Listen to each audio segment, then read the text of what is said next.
¿Quiénes son trabajadores de cierto sector, de cierta institución institución. que siempre tienen asuntos urgentes que tienen que resolver hoy? ¿Quiénes? Adivina, así. Trabajadores de la... Que siempre tienen algo que resolver porque urge, no les urge a ellos, le urge a la persona. Los médicos, el trabajo de No, la no, salud, todo no, esto, espérate. Hacienda, No. Que es trabajo urgente. cualquier ventanilla Te de lo voy a servicio dejar a ti. público. Los trabajadores del Poder Judicial, ¿no? Porque yo sé que es difícil llegar a esta respuesta, pero se supone que siempre que hay un asunto en el Poder Judicial es urgente. Estamos todos de acuerdo, por eso era la respuesta evidente, pero no me ayudaste. Se supone, y aquí la gente sí le dio con todo, eso es bien, están pendientes, mi gente. Se supone que cuando los asuntos llegan al Poder Judicial es porque es urgente. Llámese amparo, llámese injusticia, llámese detención, llámese divorcio, ya, lo que se llame, es urgente. Bueno, pues por literalmente causas de fuerza mayor, les dieron el día de mañana. Así nada más, ven. Y da la casualidad aparte que mañana es el último foro. ¿En dónde? En Sinaloa. Qué bonito. Mandan este comunicado interno. Dícese así. Aviso. Suspensión de labores. Servidores públicos del Poder Judicial de la Federación, litigantes y público en general. Por causas de fuerza mayor, ¿no? Por causas de fuerza mayor que se establecen en el acuerdo pleno del Consejo de la Judicatura Federal, que establece las disposiciones en materia de actividad administrativa de los órganos jurisdiccionales, tomando en cuenta el interés y el derecho legítimo de los trabajadores integrantes del Poder Judicial de la Federación en Culiacán, Sinaloa, para acudir en forma presencial a los diálogos nacionales para la reforma al Poder Judicial Federal, que se llevarán a cabo en el Congreso de Sinaloa en defensa de la independencia judicial, carrera judicial, del Estado de Derecho y la división de poderes, de acuerdo con las peticiones presentadas por los trabajadores, magistrados, magistradas, jueces y juezas de distrito, con sede en Culiacán, Sinaloa, a través de sus coordinadores determinan declarar día inhábil el jueves 8 de agosto del 2024, por lo que en este día no correrán términos. En el entendido de que los asuntos urgentes serán atendidos por el personal de guardia. En el entendido que el personal de guardia también le vale cacahuate. Digo, no voy a generalizar, pero ya tenemos el ejemplo, ustedes lo saben, repitan después de mí, de la magistrada presidenta Nadia Villanueva, que estando de guardia dijo, ¿sabes qué? Yo mejor me voy de fiesta. ¿Por qué? Halloween. Entonces, me están diciendo que si yo tomo este ejemplo, que es el de Nadia Villanueva, ¿va a haber gente de guardia en los juzgados? Ya lo declararon inhábil, para empezar. ¿Por qué? Porque quieren ir al último foro que va a ser en Culiacán. Está bien, a ver, están en todo su derecho de ir, me parece maravilloso. Pero declarar día inhábil, no sé, imagínate tú que estás solicitando un amparo para evitar que liberen a un presunto feminicida que... Ajá, un presunto feminicida, suponte. Y que estás entre el estío y el afloje porque sus abogados están presionando por liberarlo. Y tú quieres presentar ese amparo para evitar que lo liberen. Si intentabas ir mañana, olvídalo, porque el personal de guardia se cuenta que va a ser oficialía de parte, solo te va a recibir, te va a sellar y no va a pasar absolutamente nada. Se supone que tampoco debería de avanzar la defensa como para liberar a esta persona, se supone. Pero el que va en desventaja eres tú, porque estás contra reloj para presentar un amparo. Pues mañana no va a ser tu día.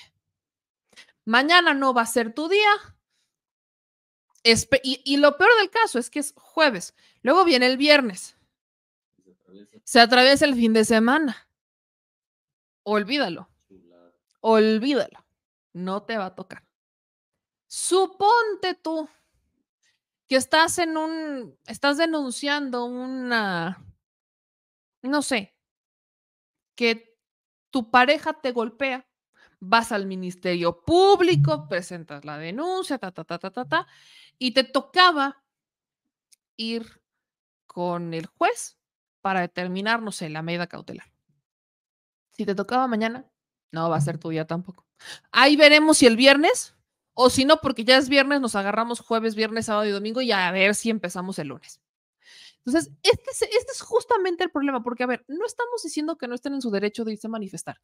Lo que estamos diciendo es que hay razones por las que estamos buscando una reforma al Poder Judicial, que particularmente tocan, ¿no? Lo que se busca reformar en el Poder Judicial, al menos en esta reforma, no resuelve de fondo la injusticia y la impunidad en México, por supuesto que no. Lo que resuelve es solamente una parte, que es quitarle lo intocable a un poder que se ha sentido intocable porque se siente por encima de la Constitución. No es justo generalizar y decir que todos los trabajadores del Poder Judicial son corruptos y flojos, por supuesto que no. Lamentablemente, son los que pagan, los buenos, los que sí chambean, son los que pagan por los que no. Y casos hay de sobra. Lo que sigue preocupando en esta situación ya ni es ni siquiera que se tomen el día. Lo que preocupa es que los argumentos que utilizan para oponerse a una reforma son argumentos claramente desinformados. Y aquí hay de dos, y no lo voy a dejar de decir: o están defendiendo los privilegios porque entraron a través de estos privilegios, estas palancas, porque pertenecen a la familia del Poder Judicial, llámese su papá, o su mamá, su hermana o alguien, trabajaba en el Poder Judicial y por eso es que lograron entrar, o creen que les pertenecen los privilegios que no les tocan, que eso es peor todavía. Miren, todavía, si entraron al Poder Judicial a través de este sistema de privilegios, que es lo que se busca, sí erradicar bajo esta lógica o bajo esta reforma, todavía entiendo por qué se quejan. Lo que no me termina de quedar claro es gente que no es beneficiaria de ningún, vaya, ni de fideicomisos, ni de supersueldos, que no, ni siquiera entró al Poder Judicial por este sistema de privilegios. Y es más, que ni siquiera ha logrado avanzar en su carrera con la famosa carrera judicial. Lo que me sorprende es que haya gente así quejándose. No, insisto, no son todos, porque hay muchísimos trabajadores del Poder Judicial que están bien conscientes que no avanzan en la carrera porque no son hijos de o familiares de. Hasta pareciera que es un sistema como muy medieval en que te tienes que casar entre integrantes del Poder Judicial para avanzar, para ver qué cacho de tierra te toca. O sea, tal cual parece que ese es el sistema que están defendiendo. El problema es que hay quienes no pertenecen, no están dentro, nunca los han tomado en cuenta y ahí están, quejándose en primera fila y defendiendo algo que no conocen.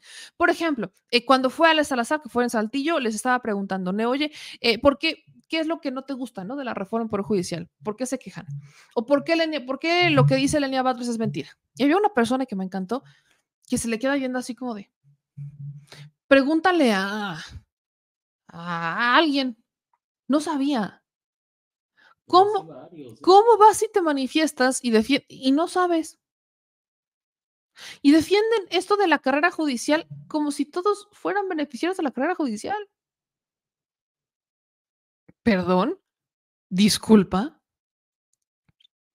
¿Qué es? Vuelvo a decirlo. ¿Qué es lo que modifica esta reforma en particular? Dos cosas. ¿Cómo entran los integrantes del Poder Judicial, jueces, ministros, magistrados particularmente? Y dos, que dentro del Poder Judicial sí exista un órgano interno de control, que sí realmente exista un órgano interno de control. Eso modifica. En este momento existe algo llamado Consejo de la Judicatura Federal. Ustedes no saben la cantidad de quejas que me han llegado de integrantes del Poder Judicial, que las vamos a estar presentando, espero, en los próximos días, donde me dicen, es que ya presentamos tal y tal y tal y tal queja contra nuestro jefe en el Consejo de la Judicatura Federal y no nos pelan. Voy a profundizar en eso más adelante porque voy a llevar el tema como tal, pero me llega una denuncia, solo por ponerles un ejemplo. Me dicen, mi jefe nos obliga a que le compremos o a que le regalemos zapatos Gucci en el Poder Judicial. Ya fueron a acusarlo, a presentar la queja ante el Consejo de la Judicatura Federal. ¿Ustedes creen que algo ha pasado? No. ¿Por qué un jefe obligaría a alguno de sus trabajadores, a alguno de sus empleados, a regalarle algo siquiera? O sea, dejen ustedes los zapatos, que es todavía la cereza del pastel. ¿Por qué te obligarían a regalarle algo? ¿En qué parte del reglamento, en qué parte de la descripción del puesto indica que tu responsabilidad es regalarle algo al jefe? ¿Perdón?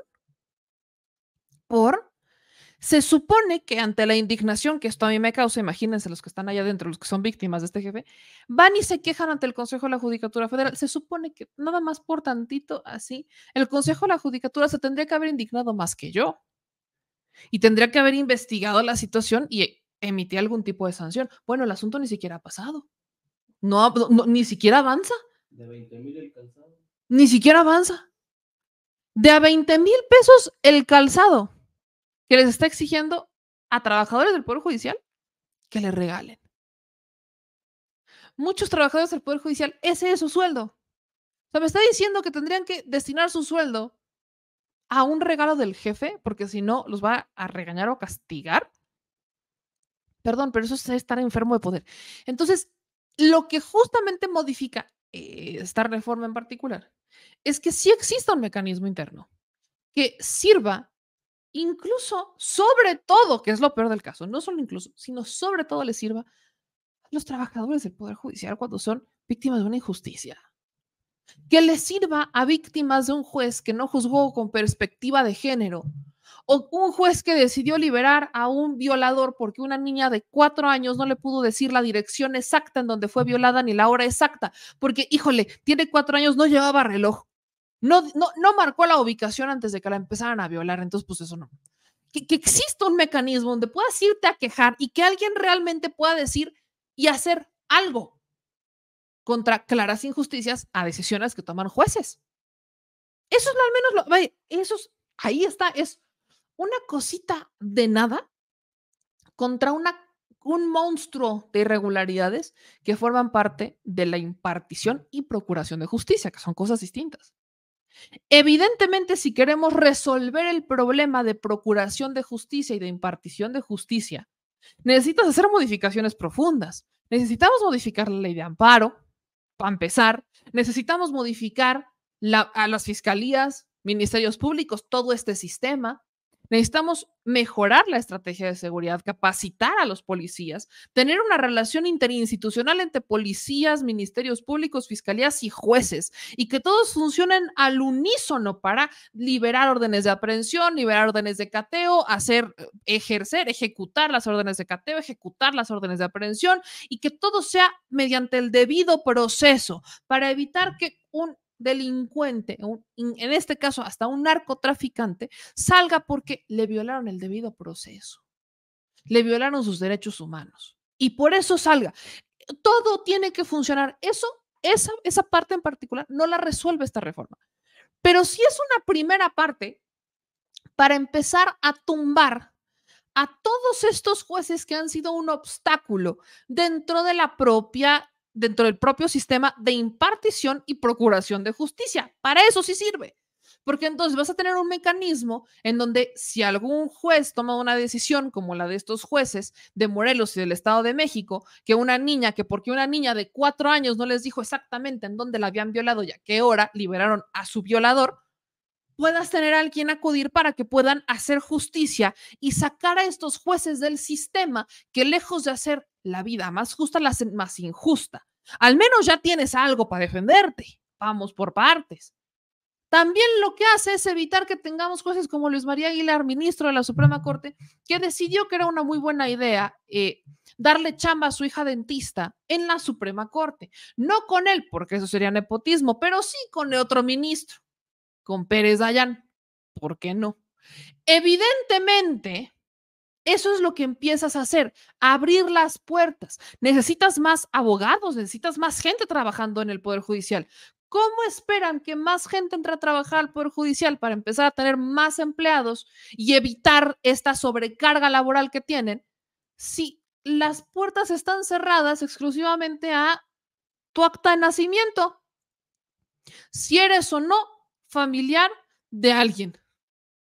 O sea, las puertas del Poder Judicial están abiertas solo para los que logran demostrar a través de un acta de nacimiento o a través de un acta de matrimonio su parentesco con alguien que ya existe ahí. Y los miles de abogados que estudian derecho, que entran con la ilusión de algún momento ser juez o magistrados, se van enterando a lo largo de los años, conforme van perdiendo esa ilusión, que para entrar necesitas palancas. ¿Y qué pasa con todos estos jóvenes que llegan ilusionados a querer hacer justicia y que quieren ser abogados?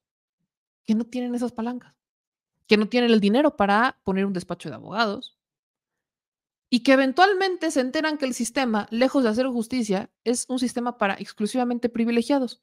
¿Se pueden imaginar la frustración entonces de haber soñado con una carrera que eventualmente no vas a ejercer y que si la quieres ejercer la vas a hacer completamente frustrado? Esas son esos son temas que existen que no se quieren tocar. Y evidentemente ni se los toques ni se los menciones porque o los desconocen o hacen que no los conocen, pero eso sí, vamos a darles el día porque además lo ponen como por causas de fuerza mayor.